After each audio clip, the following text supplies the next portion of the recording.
बात इस वक्त की एक बड़ी अपडेट की करेंगे। अमेरिका के पूर्व राष्ट्रपति डोनाल्ड ट्रंप अब राष्ट्रपति का चुनाव लड़ सकेंगे।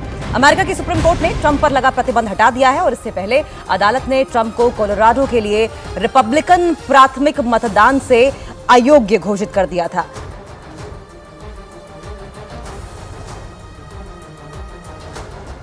अमेरिका के उच्चतम न्यायालय ने कैपिटल संसद परिसर दंगे के लिए पूर्व राष्ट्रपति डोनाल्ड ट्रंप को जवाबदेह ठहराने संबंधी प्रयासों को खारिज कर दिया है और अब ट्रंप अमेरिकी राष्ट्रपति का चुनाव लड़ सकेंगे।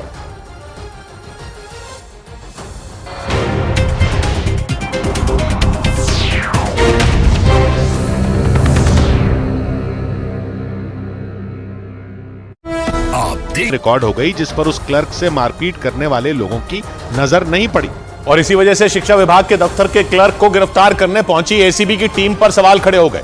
जबकि पिछले हफ्ते तक कहानी यह थी कि उस क्लर्क ने एक शिक्षक से रिश्वत मांगी थी और उस शिक्षक का एरियर निकलवाने का वादा किया था और इसी मामले में उसकी गिरफ्तारी हुई थी। लेकिन कुछ ही दिन बाद आरोप लगा कि एसीबी की टीम के अधिकारियों ने उस क्लर्क पर झूठा आरोप लगाया और सबूत मिटाने के लिए शिक्षा विभाग के दफ्तर में लगे सीसीटीवी कैमरे निकाल कर ले गए। एक दूसरे वीडियो में दो लोग दफ्तर में घुसते और कोने में स्टूल पर चढ़कर कुछ उतारते दिखे। काम होने के बाद एक आदमी बाहर चला गया और दूसरे ने दफ्तर में घूम घूम कर जांच की, लेकिन उसकी नजर दूसरे सीसीटीवी कैमरे पर नहीं पड़ी। इसी वजह से एसीबी की टीम पर सवाल खड़े हो गए और आरोप लगा कि एसीबी ने शिक्षा विभाग के दफ्तर के उस क्लर्क को फंसाने के लिए जाल बुना और उसे घूसखोरी के मामले में गिरफ्तार किया। इधर पंजाब के मोहाली में एक नामी गैंगस्टर की हत्या कर दी गई।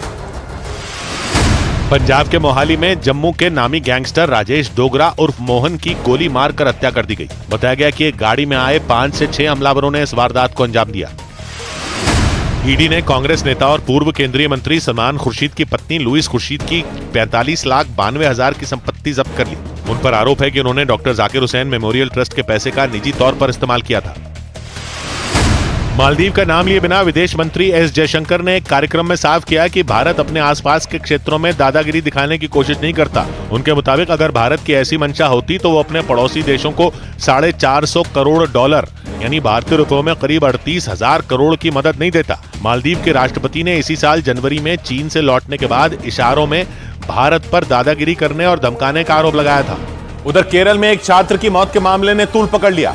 इस मामले में कांग्रेस के बाद बीजेपी की यूथ विंग बीजेवाईएम ने प्रदर्शन किया। प्रदर्शनकारियों ने पुलिस पर इस केस की जांच में लापरवाही बरतने का आरोप लगाया और केरल के तिरुवनंतपुरम में मार्च निकाला। लेकिन पुलिस ने मार्च को रोकने के लिए प्रदर्शनकारियों पर पानी की बौछार कर दी। पानी की मोटी धार ने थोड़ी देर के लिए इन प्रदर्शनकारियों को रोक दिया। वो बैरिकेड पकड़कर खड़े हो गए और अपनी जगह से हिले तक नहीं। इससे पहले इन लोगों ने मार्च को आगे बढ़ाने के लिए बैरिकेड हटाने की कोशिश की। बीजेपी के यूथ विंग बीजेवाईएम के कई कार्यकर्ताओं ने एक साथ बैरिकेड हिलाने शुरू कर दिए। इन लोगों ने पूरी ताकत झोंककर बैरिकेड हटाने की कोशिश की और तभी पुलिस ने उन पर पानी की बौछार कर दी और प्रदर्शनकारियों को रुकना पड़ा। लेकिन जैसे ही पानी की बौछार रुकी, इन लोगों ने एक बार फिर पूरी ताकत से आगे बढ़ने की कोशिश की, लेकिन ये लोग जब भी आगे बढ़ते पानी की मोटी धार इन्हें रोक देती। केरल के तिरुवनंतपुरम में यह प्रदर्शन Kerala veterinary and animal sciences university में पढ़ने वाले एक छात्र की मौत के मामले में हुआ। यह यूनिवर्सिटी वायनाड में है और छात्र की खुदकुशी का यह मामला 18 फरवरी का है।